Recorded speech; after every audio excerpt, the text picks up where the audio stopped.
श्री विष्णू सहस्त्रनाम एक अद्भुत व दिव्य सिद्ध स्तोत्र.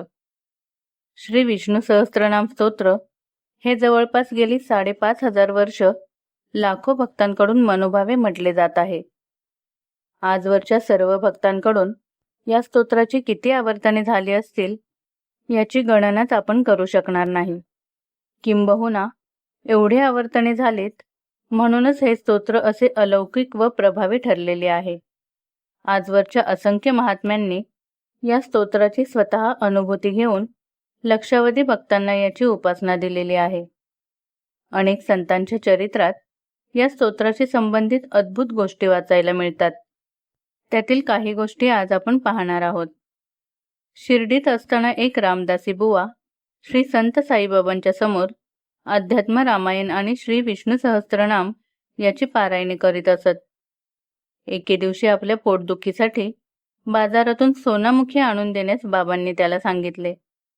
त्यांच्या आज्ञेप्रमाणे तो रामदासी आपल्या पोथ्या गुंडाळून ठेवून बाजारात गेला असता बाबांनी त्याच्या दप्तरातील विष्णू सहस्त्रनामाची पोथी काढून घेतली आणि ती परमभक्त श्यामाच्या हातात देऊन बाबा त्याला म्हणाले की एकदा माझे प्राण कासावीस झाले होते आणि त्या बिकट प्रसंगी मी हे पुस्तक माझ्या छातीवर घट्ट धरून त्याचे पारायण केले होते आणि मला त्याचा अलभ्य असा लाभ झाला होता.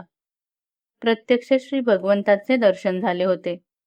म्हणून तूही रोज हे वाचत जा.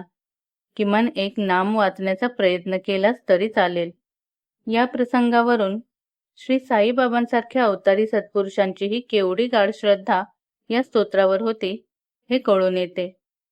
श्री संत दासगणू महाराजांच्या चरित्रातही श्री विष्णू सहस्त्रनाम स्तोत्राच्या प्रभावाने त्यांच्यावरील करणी प्रयोग असफल झाल्याची कथा आली आहे. परमपूज्य श्री टेंबे स्वामी महाराजांनीही या स्तोत्राची उपासना सांगून अनेकांना दुःखमुक्त बाधामुक्त केल्याचे दाखले त्यांच्या चरित्रात आहेत. योगीराज सद्गुरू श्री गुळवणी महाराज देखील त्यांच्या या स्तोत्राच्या संबंधातला एक सुंदर प्रसंग नेहमी सांगत असत.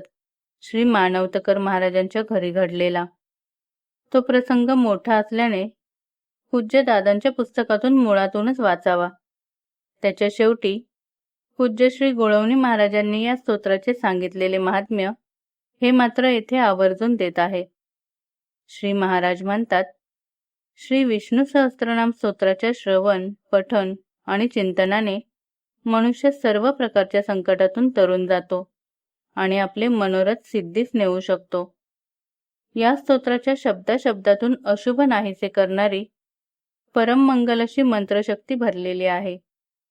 योगीराज श्री गुळवणी महाराज आणि योगीराज श्री मामासाहेब देशपांडे महाराज हे थोर गुरुशिष्य नित्यनेमाने या स्तोत्राचे पठण करीत असत आणि आपल्या शिष्यांनाही आवर्जून करायला सांगत असत.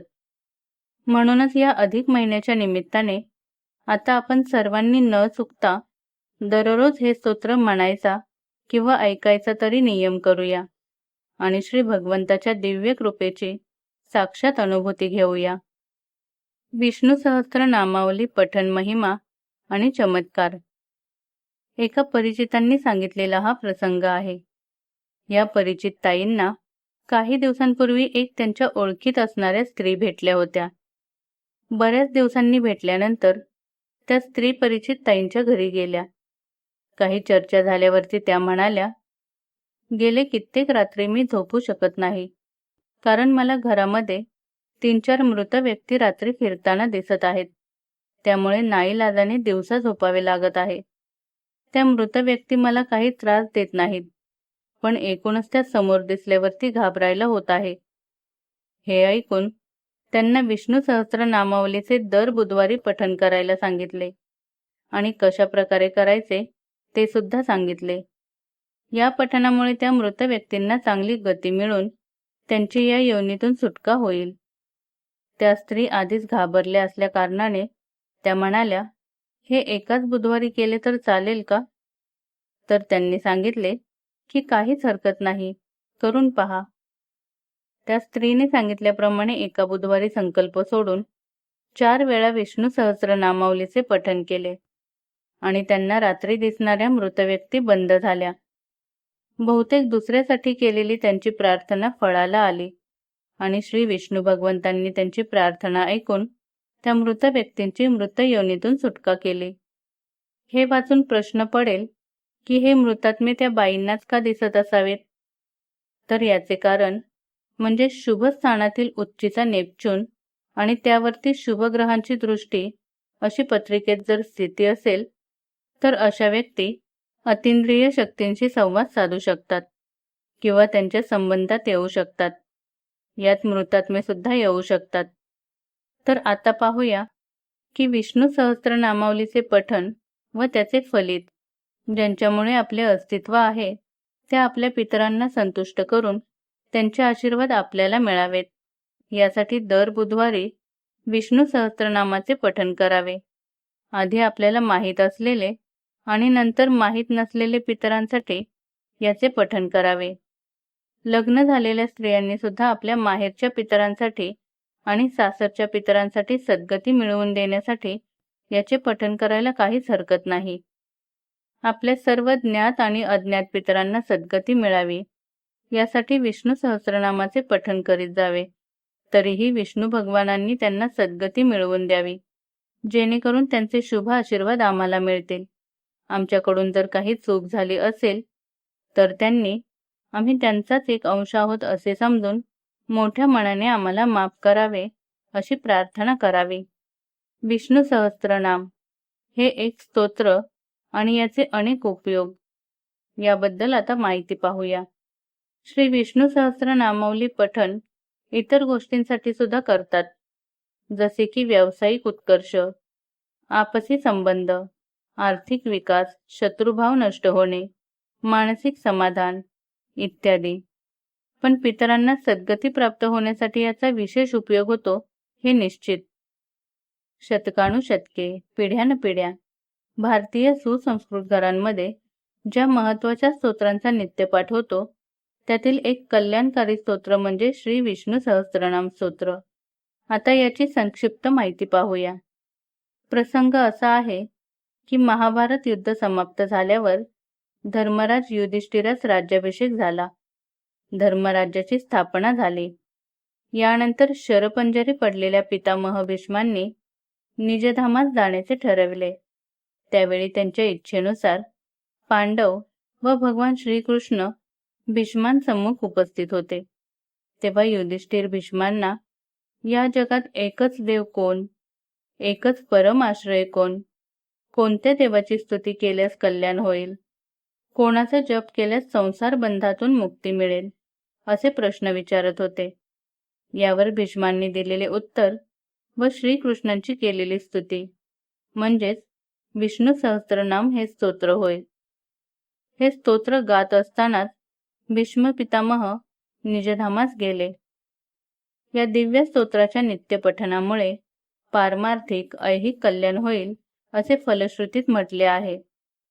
साधकाभोवती अदृश्य संरक्षक कवच निर्माण होऊन संकटातून त्याचे रक्षण होईल. याचा एक दृष्टांत म्हणजे दत्त संप्रदायातील एक सत्पुरुष म्हणजे टेंबे स्वामी उर्फ वासुदेवानंद सरस्वती यांच्या जीवनातील एक प्रसंग. त्यांच्यावर एका मांत्रिकाने अघोरी शक्तीचा प्रयोग केला होता. ती शक्ती जेव्हा स्वामींजवळ आली तेव्हा ती शक्ती त्या मूर्ख मांत्रिकावरच उलटली व त्याला त्रास होऊ लागला. पुढे तो मांत्रिक स्वामींना शरण गेला. स्वामींनीही त्याला क्षमा केली आणि दुःखमुक्त केले. मांत्रिकाने याबाबत विचारले असता स्वामींनी सांगितले की माझा विष्णू सहस्त्रनामाचा नित्यनेम आहे, त्यामुळे कोणतीही वाईट शक्ती त्यांचे काहीही वाईट करू शकत नाही. म्हणूनच तुम्ही कोणत्याही संप्रदायाचे असाल किंवा कोणत्याही देवतेचे उपासक असाल तरी शेवटी अंतिम परमेश्वरी तत्व एकच आहे. त्यामुळे दररोज विष्णू सहस्त्रनाम म्हणत चला. त्यामुळे प्रापंचिक समस्या देखील कमी होण्यास मदत होईल. संकटात ठाम उभे राहण्याचे सामर्थ्य प्राप्त होईल. म्हणूनच हजारो वर्षांपासून असंख्य संत, महात्मे आणि भक्तांनी ज्या स्तोत्रावर विश्वास ठेवला, ज्याच्या पठणाने मनाला शांती, संकटात धैर्य आणि ईश्वर कृपेची अनुभूती मिळाल्याचे अनुभव सांगितले गेले, ते विष्णू सहस्त्रनाम आजही तितकेच प्रभावी मानले जाते. आपण कोणत्याही देवतेचे उपासक असलो किंवा कोणत्याही संप्रदायाचे असलो तरी अंतिम परमेश्वर एकच आणि त्या दिव्य तत्वाशी जोडणारा हा एक सुंदर मार्ग असू शकतो. या अधिक महिन्यात किंवा आपल्या दैनंदिन जीवनात रोज नाही जमलं तरी आठवड्यातून एकदा अगदी काही वेळ जरी नाम श्रद्धेने ऐकले किंवा म्हटले तरी मनात सकारात्मक बदल जाणवू शकतात. तर मंडळी, तुम्ही कधी श्री विष्णू सहस्त्रनामाचं पठण केलं आहे का? किंवा त्याचा काही अनुभव आला आहे का? जर तसे काही असेल तर ते कमेंटमध्ये नक्की सांगा. आणि व्हिडिओ आवडला असेल तर एक लाईक नक्की करा आणि जास्तीत जास्त शेअर करा. व अशाच धार्मिक आणि आध्यात्मिक माहितीसाठी आपल्या अविरत प्रभा या चॅनेलला सबस्क्राईब करायला विसरू नका. शेवटी एकच प्रार्थना, श्री विष्णू भगवान आपल्या सर्वांवर कृपा करो, आपल्या पितरांना सद्गती लाभो आणि प्रत्येकाच्या जीवनात सुख, शांती व मंगलता नांदो. ओम नमो भगवते वासुदेवाय. तर पुन्हा भेटूया पुढील व्हिडिओमध्ये. धन्यवाद.